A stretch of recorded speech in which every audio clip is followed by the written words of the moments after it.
Hey guys, welcome back to my channel. If you're new here, thanks for stopping by.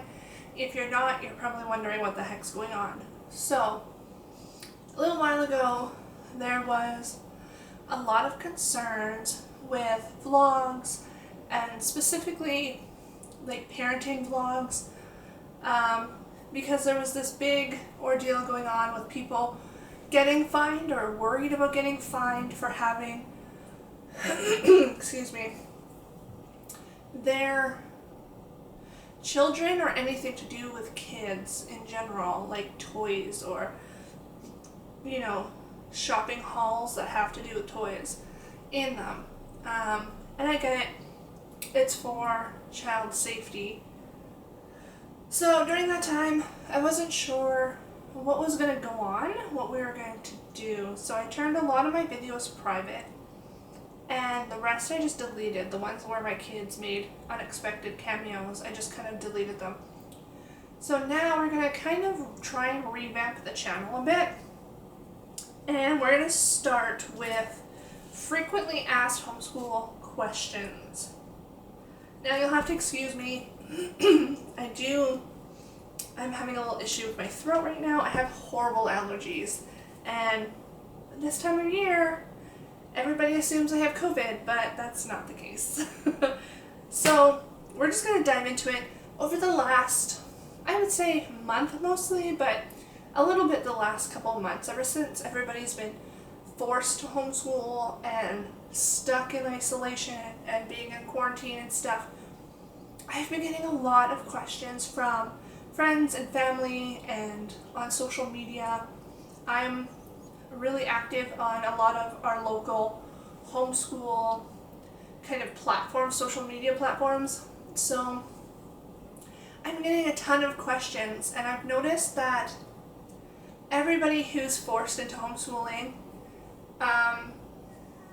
or even people who have been thinking about it for a while now, have a lot of the same questions. So I've written down the most popular questions I've been getting, and I'm going to try and answer them in this video. I'm warning you, I tend to ramble, but I just want to give you guys the most information I could possibly give you so you can make the best decision for yourself. So let's just dive into it and see how much of it I can cover. What are the laws? The laws are fairly easy to find. Now, I live in Canada, I live in the prairies, so it might be different from in the US or even like BC, let's say. The best way to figure out your laws is just type in British Columbia homeschooling or North Dakota homeschooling or Alberta homeschooling, wherever you are homeschooling, and go to the government page. You'll get a whole bunch of lists. Make sure you go to your province or state's page. And on there it will have something that will state like laws or regulations, something like that, guidelines. In that category, it will list what you have to do, what's mandatory, and what are the laws for you to homeschool. So where I live, there isn't a ton. They have to be registered by a certain age, and we have to cover 4 main subjects. So we have to cover language arts, science, math, and social studies, and that's it. And then twice a year we have to fill out a report, kind of just telling them how our kid is doing. Once that's covered, that's really all there is to it. I've had people concerned about homeschooling Larsons showing up. I have never heard of them just showing up for no reason. Usually there's a reason, and it's somebody is just made a complaint or made a statement to them about your child's education, whether it's they're concerned they're not learning or whatever it is. So, and if they do show up, you literally just show them copies of their work that they're doing. If it's on the computer, you show them on the computer, and showing the schedule. Sometimes they don't even come. They might call and say, hey, send us like copies of their work, and that's all there is to it. So I wouldn't be concerned with that. A lot of people are, because they're concerned that the Larsons are going to come in and like judge their home or how they're parenting, and no, that's not what they're there for. So the second question I get is, how do I sign up? When you're on that government website, there will be like a PDF you download, or a link, or even like a 1-800 number. There will be something indicating how to contact them and how to sign up. For us, it was a link. We download the PDF, we fill it out, and yeah, it's just you fill out what curriculum you're using, how you're using it, and how many days you're schooling, and then we just mail it in. They contact you afterwards and let you know that they've received it. They give you a number. Everywhere is different, so it's either a teacher number or your registration number. Either way, it changes every year. Every year you sign up, you get a new number, and that's just for your records, really. It does have a little bit of uses, and I'll get into that later, but that's all there is to it. You, in the prairies where I live, you have to send in 2 reports, 2 progress reports, an end of year and middle of the year, and you just tell them pretty much how the school year is going. Be honest. If your kid's struggling, put that your kid's struggling. It is their job to help you. So if you don't know what curriculum, call them. If you have questions about homeschooling, call them. If your kid's struggling and you need advice, call them. That is their job. That's what they're there for. Don't be afraid to take advantage of that, honestly. I have so many people who are afraid to call the homeschooling branch and the homeschooling office. And it's like, why? You know, that's what they're there for. So, I mean, if people didn't homeschool, they wouldn't have a job. They're there to make sure that you're successful. So, the third question is cost. How much does it cost to homeschool? That all depends on you. Now, I've seen homeschools do it completely free of charge. I have seen people spend, up to almost $10,000. So, I would say, on average, about $2,000 to $3,000, but again, it depends. You can do it free of charge, and there is like online homeschools and online schools for homeschoolers that are completely free of charge. I have yet to find one in Canada. Maybe there is, but from my personal opinion, there isn't. And I've only been able to find American ones, which you could use, but I would keep in mind for certain subjects, you might have to skip things and kind of make up your own Canadian version. So what I'm talking about is math. They might do, depending on where you are in the world, from America, you might have, obviously your money is going to be different, but you might have measurements kind of work out to be differently. So keep that in mind when using a free curriculum, especially if it's an American curriculum, because you might have to kind of take that out of the curriculum and put your own in for your area. The other thing is like history and social studies. If you're learning about holidays, you might want to put your holidays from where you're from.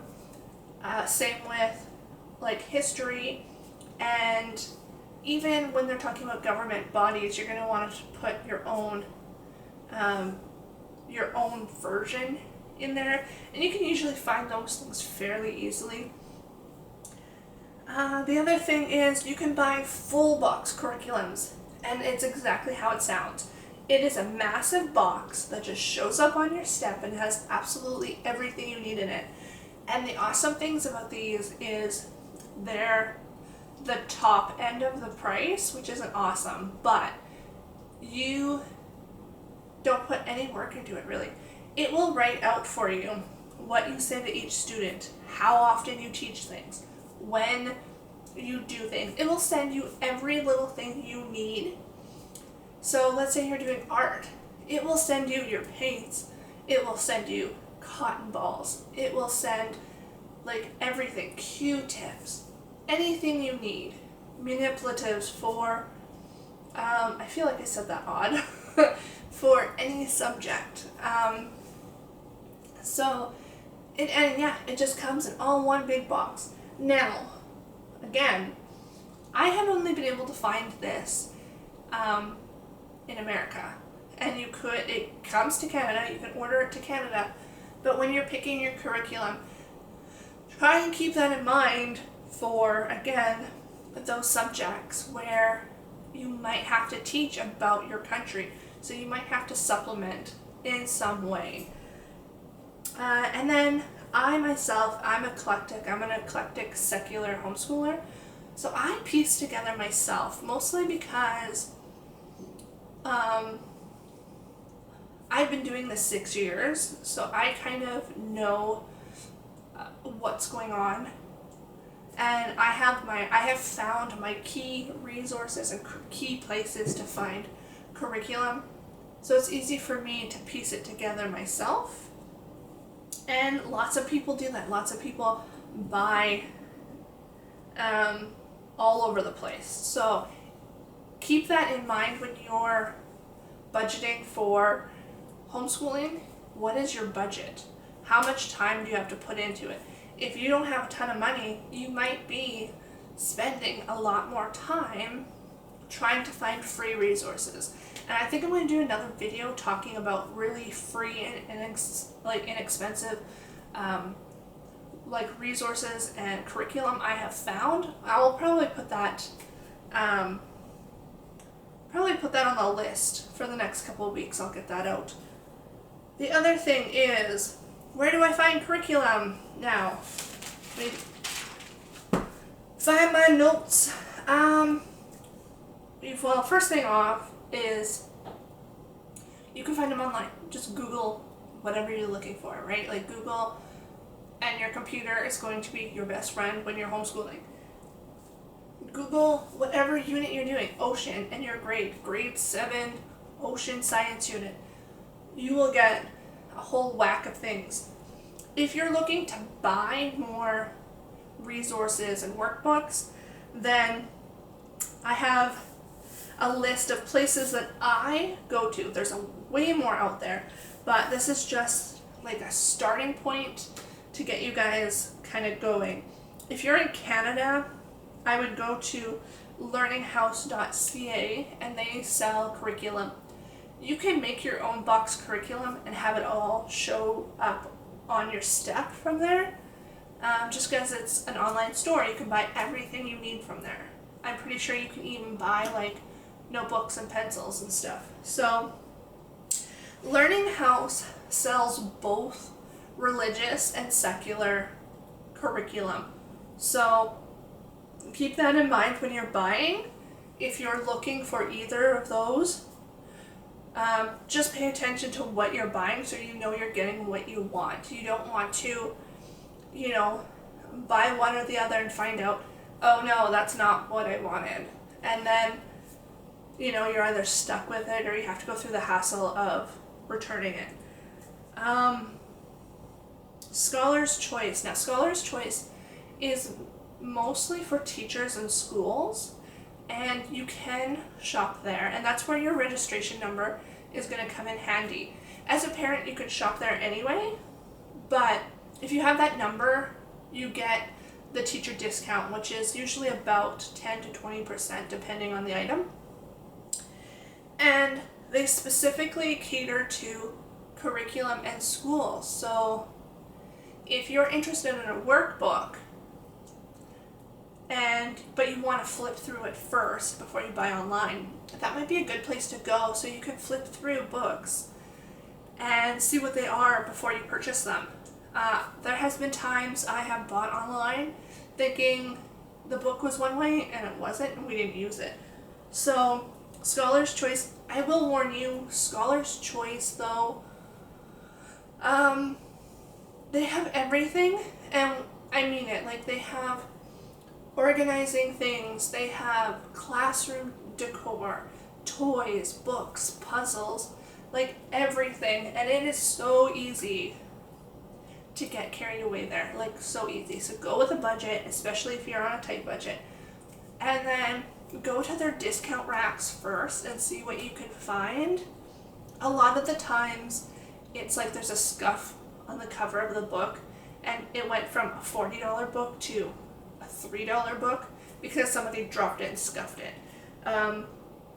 So keep that in mind and be warned, you're going to want to buy all the things when you get in there. Scholastic Canada, again, you have to be a teacher, to order from Scholastic Canada, but they have an amazing amount of books at great prices. I buy a ton of books, and I don't spend more than $1 or $2 for a brand new book from Scholastic Reading Club. The other thing is they do free shipping, so keep that in mind.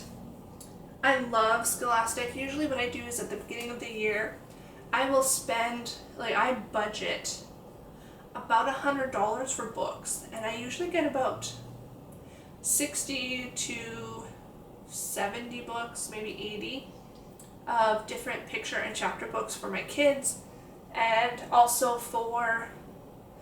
I put some aside for Christmas, and then usually for birthdays.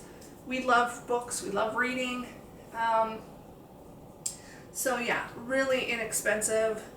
Let's see what else. The Canadian Homeschooler is another great site. Now, it's mostly PDF downloads and like blogs, so keep that in mind. They have all kinds of amazing information. Quality Classrooms is just like Scholar's Choice. Now, Scholar's Choice, I have to tell you, is all throughout Canada, and they are storefront and online. Quality Classrooms, I think, is just online. They might have a showroom. They used to have one here in the prairies. They don't anymore. They used to have 4 throughout Canada, but you'd have to check again. Now, Timberdoodle and Bookshark are the 2 websites that I personally would buy from if I bought Box Curriculum. They are American, so you do pay a little more for shipping, and I would have to supplement some areas of certain subjects. But Bookshark and Timberdoodle, that is where I would go if I were to buy a full curriculum and just have it done for me. That's where I would go. So that's my recommendations for where to buy and find. You could go on Amazon, you could go to Staples. A lot of places, like say Costco, you see all those workbooks at Costco. They are excellent, but they're not really considered a full year curriculum. I have contacted, like you'll see Science Smart or Math Smart or whatever. I have contacted them, and they said that they are not a full comprehensive curriculum. They are more for extracurricular or tutoring or things of that nature. So keep that in mind. If you're going to go that way, if you're going to buy those books from like Chapters or Staples or Costco, just really research onto if it's really a full comprehensive curriculum. Now, the younger grades, you might be able to get away with that. The higher grades, not so much. You might have to supplement with extra work. So just a little tip there. Question 5 I get the most. Time and scheduling, and how much time does it take? Now, it takes as much time as you need. That's all I have to say about it. Now, people think when they're new to homeschooling that my kid is spending 8 hours a day in public school, then they need to spend 8 hours a day homeschooling. That's not it at all. That's completely different. And I get this argument a lot from people who are against homeschooling, and you're going to get that. That's a whole other thing. But a lot of people are like, how do you spend 8 hours a day homeschooling? I'm not. Some days I'm spending 30 minutes homeschooling. Other days I'm spending maybe a whole day. Maybe if we decide to take a field trip and do a couple of different experiments and go to the library, absolutely we can spend all day homeschooling. But for the most part, a lot of people only spend a few hours a day homeschooling. And the reason for that is you're homeschooling your kids and only your kids. So if you look at the fundamentals, or if you're looking at the workings of a classroom versus home, one teacher has to look after anywhere from 20 to 30 kids. And each subject is 45 minutes, let's say. If that teacher spends 15 minutes describing the lesson, and there's 10 students raising their hands or getting interrupted or, has questions, that teacher has to go to every single one. So yeah, it's going to take a little more time, where you're sitting right next to your kid. You're explaining things to them. You're watching a video with them. You're working hands-on with them. If they have a question, it immediately gets answered. So they, at times, will pick things up a lot faster than if they were in a classroom. It's completely normal for what would be a 45-minute, hour-long class in public school to take 20 minutes, half an hour, if that. Not even. There's times where we've done one single lesson in 5 minutes, like spelling. We've done our spelling lesson in 5-10 minutes. So, and then we don't do the hour lunch break, half an hour recess, or 15-minute recess. We don't do that because all afternoon they're playing. They're outside playing. They're, whatever. So it takes as much time as you need. Now, for scheduling, what I would do, and I wish I had a homeschool book with me, but I don't. I wish, I don't even have anything. What I would do is I would take your subject. So if you have math, and you have the full year math curriculum is 300 pages. Well, you're going to divide that up against your week. And then you're going to figure out how many days a week you're going to need to do your math. So, let's say you're doing a 40-week school year. You're going to do 7.5, so 8 pages a week. And if you're only going to do, let's say you want to do a four-day a week homeschool, then you're going to do 2 pages a day is what it's going to work out to be. So, and yeah, that's how I do it. So I take how many pages or units are in a subject or in a curriculum, how many days, and certain states and provinces will tell you how many days you have to. Ours is weeks. So you divide that amongst your weeks you have to homeschool. I would do it in less time because lots of homeschoolers get pushed back and they're playing catch up at the end of the year because, you can take a week off here, wherever you want. Somebody gets sick, so you take a few days off. Maybe dad takes holidays, so you all want to go on a road trip. Whatever. So give yourself a little extra time. If you finish early, you can supplement that with fun units, right? Like in the summer, you can start a garden and consider that schooling. You can go to the beach and learn about fish and, whatever, marine biology. Oh, I'm losing light. Oh no. Sorry about the change in light, guys. So that's how I do it. I take the amount of units or pages, divide it into the weeks, then I figure out how many days I want to homeschool throughout that week, whether it's 4 days every day, 7 days a week, 5 days, and then it will tell you how many pages a day or how many units or whatever a week.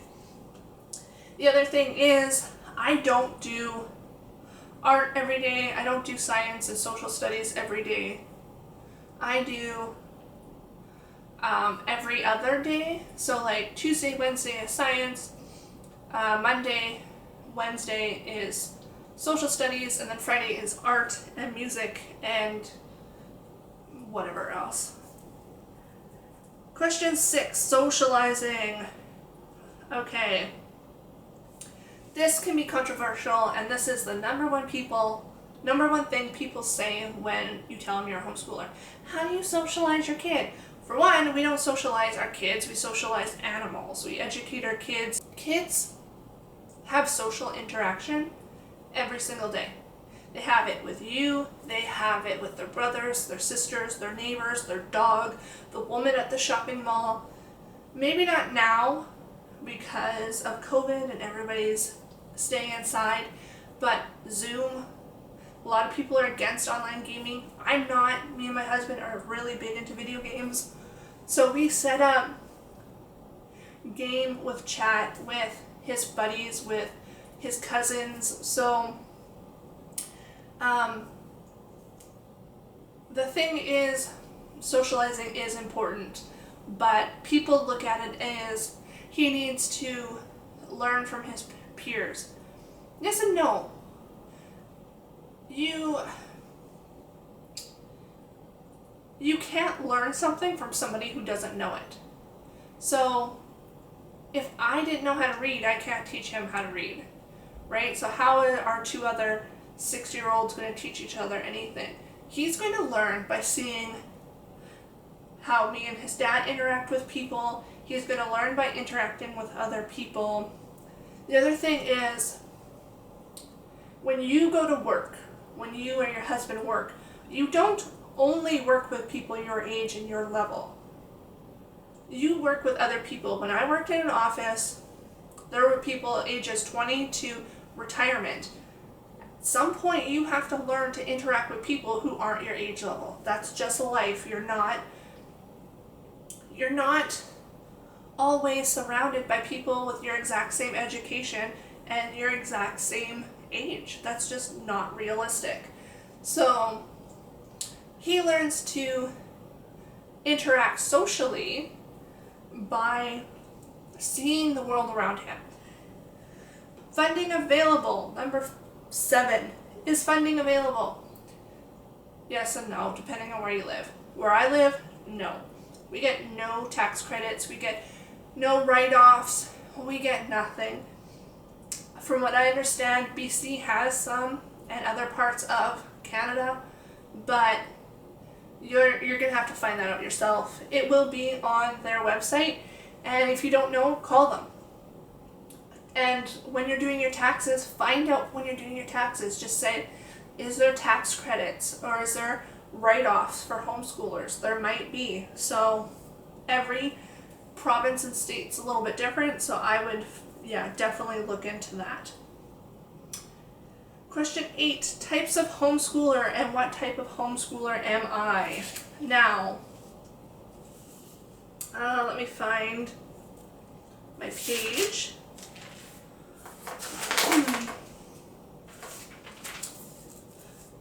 I wouldn't worry about what kind of homeschooler you are right now. Like, if you're just new, don't worry about it. It's not that important if you label yourself. I am eclectic. I've always been eclectic because that's just how it is. Now, the types of homeschoolers are, there's classical education, Montessori, Waldorf, Charlotte Mason, unschooling, eclectic or relaxed. It can kind of go either or. There's some other ones. These are the most common ones I have come across in my homeschooling groups I'm part of. Each one is a little different. From what I understand, Waldorf is more earthy, more creative, more artsy. Charlotte Mason, I'm not 100% unsure on. Unschooling is exactly that. It's unschooling. You learn by doing everyday stuff. You're not sitting down for 8 hours working out of a book. You're just chilling, living life, learning as you go, going to the library, reading some books. That's just kind of how it is. If you're interested, I would look into them. Those are the main ones. There are others, but those are the most common and the ones you'll probably find the most information on. What else?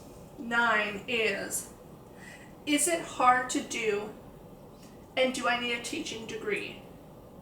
Yes, it's hard to do. No, you don't need a teaching degree. Again, it gets into, it's completely different for homeschoolers and teachers. Teachers, let's do the math here. Of course, I can't do it in my head. So let's say you have 30 kids in your classroom. You're teaching 30 kids as opposed to your 1 or 5, or, if you're a Duggar, you have 20. But still, I mean, yeah, like your kids versus strangers' kids. So now you're teaching 30 kids. All of them, every kid has their own way of learning. Every kid learns differently. So you're keeping that in mind when you're teaching on both levels. So let's say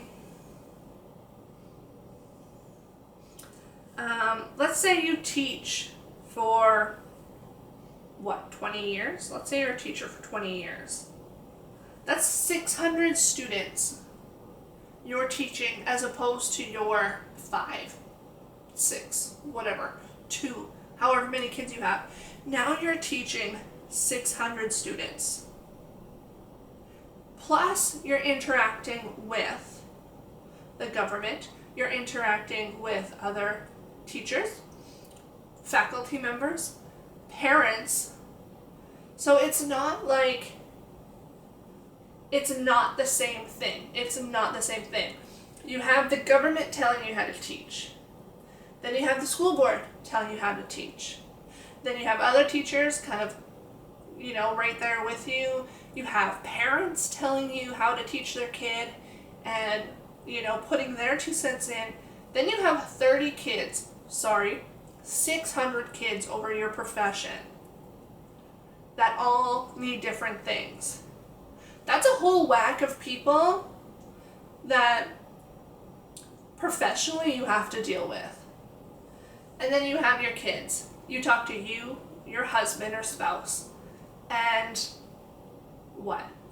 Maybe a few teachers that you say you have an art co-op, or you have music lessons or soccer, completely different things. So no, you don't need a teaching degree. Is it beneficial? Absolutely. I'm sure teachers have way more resources and way more creativity than we would, but maybe not. Who knows? Your kid is still going to get an excellent education, regardless. So, last few questions here. What supplies do I need? A pen and paper. That's it. It depends on what you're doing. If you're doing online schooling, you're going to need a computer and probably a printer. If you're doing workbooks, just the workbooks. It all depends on your class. I can't tell you go out and buy X, Y, and Z, because your curriculum might be different from mine. How your kid learns might be different from how my kids learn. So as a teacher, as you being the teacher, you can decide whatever you need. If you think you need 1,000 Ziploc bags, get 1,000 Ziploc bags. If you need one notebook and one pencil and that's it, get it. It's entirely up to you on how you and your kid work. Do I need a schoolroom? No. I don't have a designated schoolroom. I never have. For the longest time, I had a little 3-tier IKEA cart that we used 3 years, I guess, and that's what we worked from. We have a rec room in the basement that I have taken a corner and turned that into our homeschool area. I put some desks, our computers, a few bookshelves. I put some, educational posters on the wall, and that's what we use. We don't have a full room. The rest of the room is like a rec room, so it's kind of broken up into threes. So a third of it is the kids' playroom. The other third is the husband's playroom, because it's all movies and video games and stuff. And then the other part is our homeschool room. So no, you don't. Before I had the cart, I had a tiny little 3-shelf bookshelf with some baskets on the top, and that's what we used. That's like all of our supplies and curriculum was there. Would it be nice? Absolutely, it'd be nice. If you have the space for a homeschool room, like if you have a spare bedroom nobody's using, or maybe a formal dining you never use, and that's very common in homeschoolers, do it. I have always wanted to have like a shed. We in our area have these big sheds you can buy, and a lot of people turn them into like tiny homes or she sheds or like little offices in their backyard. I've always wanted to buy a big one and turn it into our homeschool room and use it throughout the summer. So you can do anything. You can like homeschool out of your backpack. Again, it depends. Like if you're homeschooling online only with software or on an online school, all you need is a laptop, and you can do that anywhere. You can do it on your couch. The kids can school on their bed, in the yard, in the car, on a road trip, anywhere. So how do you know what to teach? And this is the last question. How do I know what to teach? I don't. This is what I did for the first couple of years. I went to a website which was a free online American school, and it's called Discovery K-12. They have a button that goes over every grade. So you click your grade, you click on the button, it tells you everything you learned that year that your kid is going to learn in that program. I printed that page off, and I used that as a starting point to what I was teaching my kid for that year. The presidents and stuff like that, I stayed away from, and I kind of did our thing for Canada, but that's what I did. The other thing is, a lot of the times when you go on your government, your province website for homeschooling, they will give you guidelines on what to do that year. So the other thing I did is I watched a whole bunch of videos. I watched so many videos, and this is true for anything to do with budgeting or how to find curriculum or scheduling time. I watched so many YouTube videos. I did all kinds of pins on Pinterest and Instagram, and yeah, that's how I figured out what we were doing. A lot of the times, if you buy a full curriculum for a certain subject, it covers it all, so you don't have to worry about it. So if I buy a full year language arts, it's going to cover everything, so I don't have to worry about filling in gaps. The only time you have to worry about that is if you're piecing it together completely on your own with free resources. Not even with free, but if you're piecing it together on your own, that's a concern. The other thing is, if you really need to know call your homeschooling board and ask them. Ask them, where do I learn, where do I find this out? Where do I know what I'm supposed to teach? But yeah, I also did that with Bookshark and Timberdoodle. I just went on their button for the full year curriculum and I looked up what they did for that year, what workbooks they had, what unit studies they did for science. And then I just pieced those together myself from Amazon, from Scholar's Choice, from Steeples, whatever. So that is my, 12 most asked questions. If you have any more questions, leave them in the comments. I'm going to do a few more, obviously a few more videos of walkthroughs or kind of flip-throughs of what we're using for homeschooling this year. And let me flip. I'm going to do first year supply recommendations. I'm going to do some tips, how to fit everything in a homeschool cart, and what we're doing for next year's curriculum. So stay tuned for those. I'm also going to do a video on free or cheap or inexpensive homeschooling curriculum options. So if you like the video, subscribe, like, do all that stuff you know how to do, because YouTube ain't new. And yeah, hopefully this helped you guys. If you have questions, shoot me an email.